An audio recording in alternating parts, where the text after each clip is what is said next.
Bonjour à tous, je vais aujourd'hui vous proposer un tutoriel sur la technique de l'acrylique pouring. Alors avant toute chose, il faut préparer son plan de travail parce que ça coule vraiment partout et c'est très salissant comme technique. Donc je vous conseille de bien protéger votre table. Ensuite, moi je mets des punaises derrière la toile de façon à surélever la toile quand la peinture est déversée. Ça permet de ne pas coller à la table. Vous voyez. Ensuite, j'ai utilisé de la peinture PBO, de la peinture Cultura, de la peinture achetée chez Action également. Et puis voilà, j'ai choisi ces couleurs-ci. Après, peu importe les couleurs que vous choisissez. Il s'agit de peinture acrylique. J'ai acheté du silicone en spray chez Action également, à moins de 2 €. De la colle vinylique Cléopâtre sur Amazon, 3,75 € le litre. Donc c'est moins cher qu'en magasin. Donc pour la technique, j'utilise de la peinture pour 2/3, de la colle vinylique pour 1/3. Et je mélange de façon à ce que j'obtienne une pâte un petit peu épaisse et homogène. J'ajoute au fur et à mesure de l'eau avec l'aide d'une pipette. Alors moi j'utilise une pipette que j'ai récupérée. J'avais du sérum physiologique, j'ai vidé la pipette. Donc j'ai pas acheté de pipette spécifiquement pour cela. Voilà ce que ça donne. À un moment donné, ça doit vraiment faire un filet fin, continu, liquide. Donc là il manque un petit peu d'eau. Donc j'en ajoute petit à petit, de façon à obtenir un filet continu et fluide.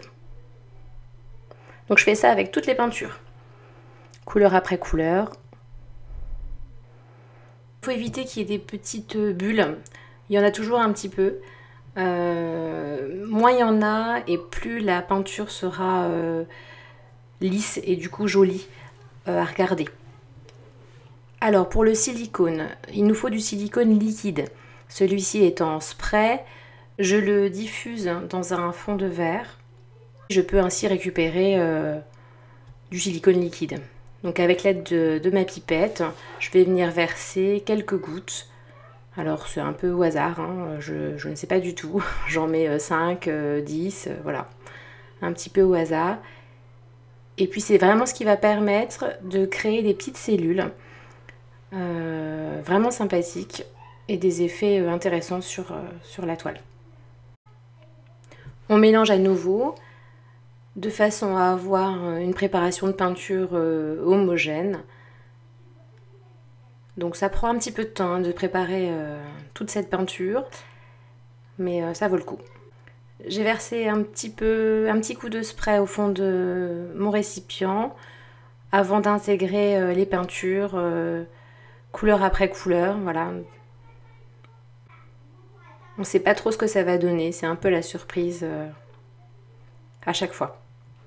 Donc voilà, je continue d'alterner les couleurs les unes après les autres. Alors à ce stade de la préparation, je ne m'attends pas du tout à avoir une peinture qui tirera vers le vert. Voilà, je ne sais pas pourquoi, c'est le vert qui a pris le dessus sur la peinture finale. Donc j'ai une hypothèse, hein, mais il faudra que je la vérifie. Je me demande si c'est pas parce que le vert était légèrement plus liquide que les autres et qu'à un moment donné, cette couleur s'est déversée un peu plus facilement sur les autres. Voilà, mais c'est vrai qu'à ce stade, hein, on voit les couleurs, on pense pas du tout que c'est le vert qui va prendre le dessus. Alors j'ai mis un petit coup de bâton pour que ça se mélange légèrement mais pas trop, puisque ça va se mélanger réellement ensuite sur la toile. J'installe le récipient sur la toile, j'attends quelques instants, je m'équipe de gants et puis je soulève tranquillement et là c'est la magie qui opère.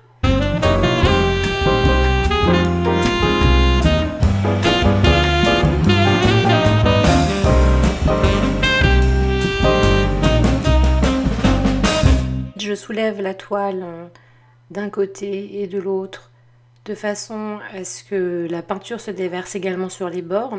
J'ai choisi une toile 3D parce que je trouve vraiment que c'est plus sympa. Alors, vous voyez, on perd quand même pas mal de peinture, mais on n'a pas vraiment le choix si on veut aller bien sur les bords. Quand il en manque, j'utilise un petit bâtonnet pour venir bien terminer la toile sur les bords. C'est là qu'on voit l'intérêt de surélever la toile à l'aide de petites punaises, parce que sinon la toile collerait sur le papier installé en dessous et ce serait aussi compliqué à stocker. Le temps de séchage dure environ 2 jours. Donc voilà ce que ça donne de près. Il y a des petites cellules qui se sont formées grâce au silicone. C'est vraiment sympa. Alors parfois certains chauffent la peinture à l'aide d'un chalumeau. Alors moi j'ai pas de chalumeau. Ça m'est déjà arrivé de créer un petit peu plus de cellules à l'aide d'un sèche-cheveux. Là je pense qu'il n'y a pas vraiment besoin. À ce stade la peinture est plutôt brillante, mais quand elle séchera, elle deviendra un petit peu plus mate. C'est pour ça qu'en règle générale, j'utilise un petit vernis quand la peinture est sèche pour lui redonner cet aspect de brillance.